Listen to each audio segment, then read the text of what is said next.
Hey everyone, welcome back to the channel. I'm Josh, and today I am so excited to finally show you and welcome you into our brand new 2023 final year Lexus GX460. This has been quite a long time coming. We've wanted this car for probably the last 5 years, and I can't tell you how happy I am with our decision to trade in our 2023 NX Hybrid on this absolutely beautiful car or truck from Lexus. So what I wanted to do today in this video is give you an introduction, a full-on introduction to the vehicle, what it is, what's going on, why I love it so much, and then I also want to take you out on the road because one of my favorite things, one of the reasons we bought this car is because I absolutely love the way that this GX drives. This is old school Lexus to the max. I was actually just yesterday in the 2023 RX 350h, which I did a video on that probably went live about a week before this one did. And it's such a big difference between new school Lexus and old school Lexus like this. So let's go ahead and dive in, and I'll introduce you to what this car is. And as I mentioned in that short, there is something about this car that is really funny, may make it one of a kind, and may actually be a mistake from the Tahara plant. So let's get into all of that. Now, like I said up front, this is a 2023 GX460. We did buy this brand new from our wonderful home dealer, Lexus of Austin, and this happens to be a Premium Plus trim.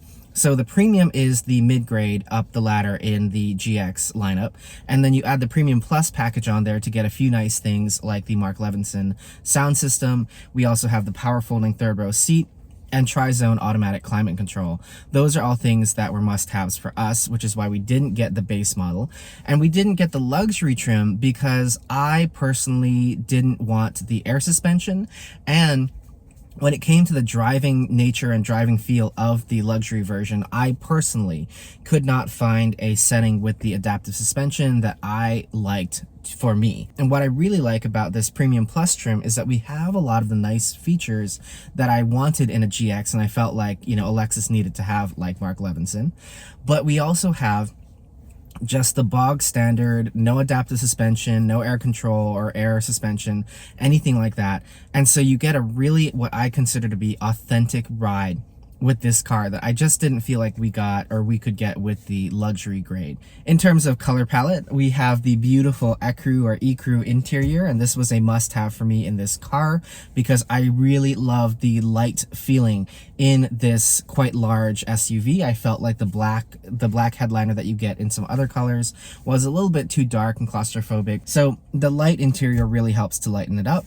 And then on the outside, as you probably have seen if you've seen any of our other cars, we like black. So this happens to be Lexus's beautiful caviar color, and caviar is a black undercoat with gray, silver, and white metallic flecks in it. So it actually does very much look like a dark pearly finish in the sunlight. It can even look kind of like a gunsmoke gray. It is absolutely beautiful, and we know how to take care of black cars. Now, the unique thing about this car, the thing that makes this maybe one of a kind, and the hilarious mistake that I think the Tahara plant may have made when they built this car, is if you happen to know, okay, the GX lineup, and you've built them out online or anything like that, because this is a Premium Plus trim, okay, we were supposed to have gotten the dark finish, or dark, they call it like a dark gray.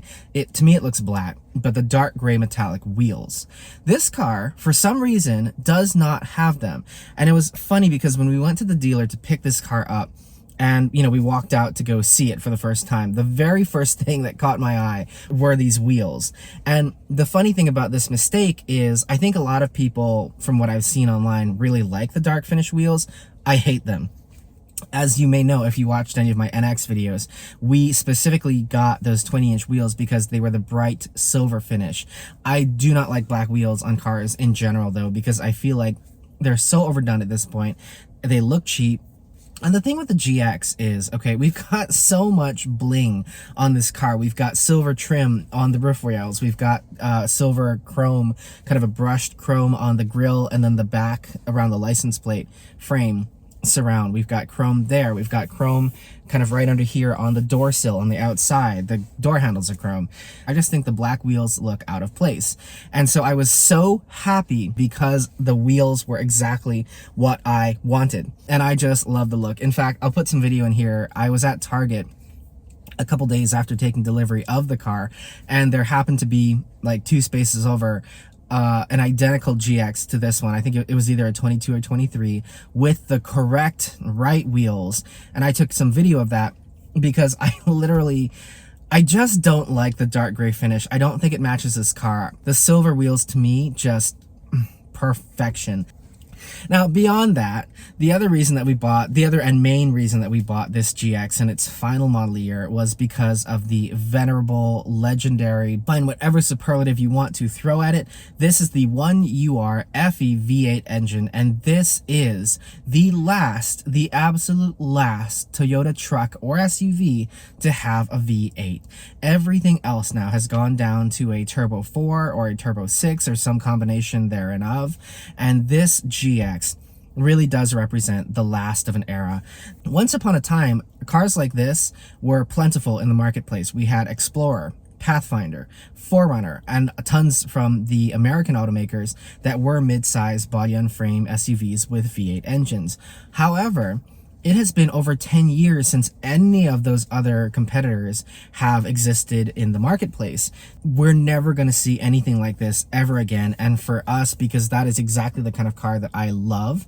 I love these mid-size body-on-frame SUVs. And of course, this is the best engine ever put in any of them. I had to have it, and I do truly intend to keep this car for probably the next 25 to 30 years, or however long it will run. If you are on the fence about buying a GX while you still can get one new with the beautiful V8, go to a dealer and test drive it, because without test driving it, I don't think the full experience comes through, because it is truly, again, the engine and power delivery and the smoothness and refinement and all the tactile details in this car that are so old school Lexus that make the GX such an amazing and just one-of-a-kind vehicle in the market today. And with all that said, let's go ahead and take this GX out on the road so I can show you, hopefully, exactly how quiet and smooth and refined this beautiful truck is. So, get your seatbelts on, and let's hit the road.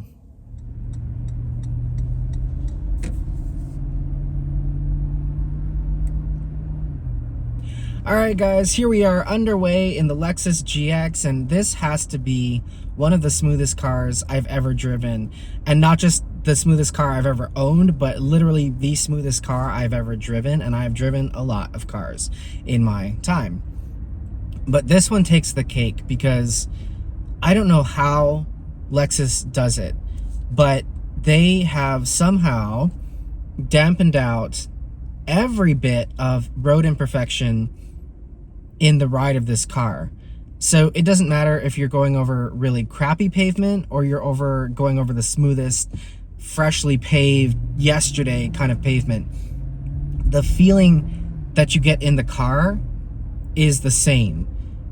And the weird but great thing is that even though it is a floaty, kind of isolated ride, you somehow don't feel disconnected from it either, which is really interesting because a lot of times when you are in a floaty boaty kind of car, and especially a body on frame kind of car like this, you do feel a pretty substantial degree of disconnect from the road that you're driving on. But in this car, I think it's partly because of the hydraulic power assisted steering, which I love. In this car, we actually, you feel very connected to the road. And this is something as well that I found a difference in between the Premium Plus, so what we're driving now, and that luxury grade with the adaptive suspension and air suspension and all that kind of thing, was you did feel a bigger degree of disconnect between yourself and the road in that luxury grade that you don't feel in the Premium Plus, which is great. That's why I really like this trim. And then there's the acceleration. Just the way this engine delivers power. So we're pulling up to a red light. I'm gonna have to stop here because there are folks coming, but I'll accelerate off the, around the corner here, and I'll be quiet while I do that so you can hear it. And then again, we're gonna head down to the same tollway plaza that I take all the time to get on the expressway. So let's accelerate out.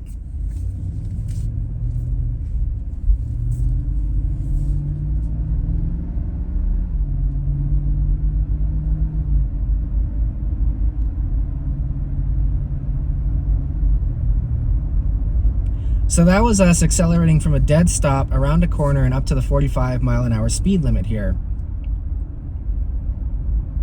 I mean, you hear the engine a little bit, but it's just a whisper somewhere kind of in the, you know, ahead of the car. It's just, this is, again, just by far and away the smoothest car I have ever driven. And it's just incredible. So we're about to get onto some rougher pavement. We've gone down this road in many videos of mine, including the RX video, and you'll see here, even on that rough pavement, that starts right up about where that Porsche is about to hit. Okay, so we just transitioned from the nice pavement to the rougher pavement. Doesn't make a difference at all in this car. It's crazy. Like the RX, again, that I was driving yesterday, the NX that we had that we just traded in for this car, when you'd get out here, it would get shouty and crashy and loud. It's funny, I think the thing that I keep saying as we've driven this car around for the week or so that we've owned it now is that this is what I want from a Lexus. This is what I expect from a Lexus. I know I get shit all the time, and I do maybe unfairly shit on some of the new Lexuses out there, but the reason I do is because I know old school. I know this is what I know of as and think of as and expect from Lexus. This kind of refinement and smooth driving and just complete, again, it's isolation but not disconnection from the road either. This is what I just know and love from Lexus. So here we are at the expressway on-ramp, and I'm gonna go ahead and give it the beans.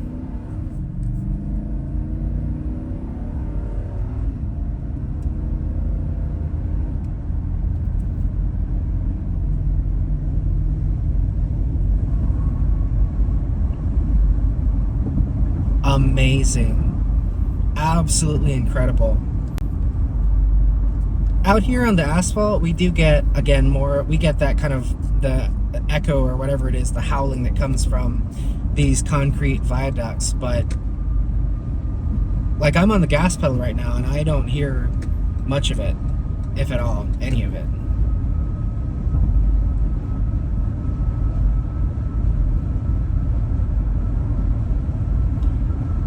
Okay, so let me see if I can get over into the fast lane and give it some gas so you can hear this car under acceleration on the highway. Okay, I've got enough room now, so let's go ahead and punch it.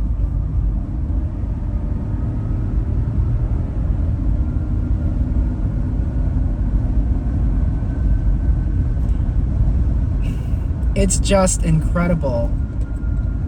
The level of refinement in this car, the way that the engine has been dampened out and isolated out of the sound profile. I'm not even having to speak a lot louder out here when I'm, you know, doing a video with you guys.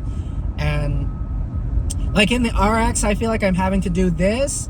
In this car, I mean, you can have a conversation with someone at normal, you know, normal conversational volume and they'll be able to hear you.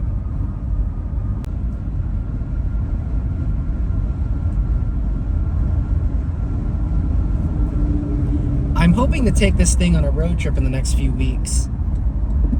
Maybe out to like Houston or something, or to the Gulf. Because I really want to open this thing up and, you know, take it on like a 2-hour drive to another city and just enjoy the open miles of highway in this car, despite the 14 mpg or whatever it's getting. This is one of the ultimate road trip cars out there. If you're not going to do it in an IS500, you should do it in a GX.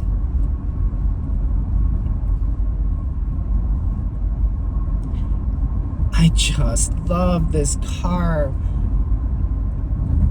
I'm so happy we bought this. If you are on the fence about a GX and you are thinking to yourself, maybe I'd like to have one and get one new while I still can, you absolutely should. Just do it.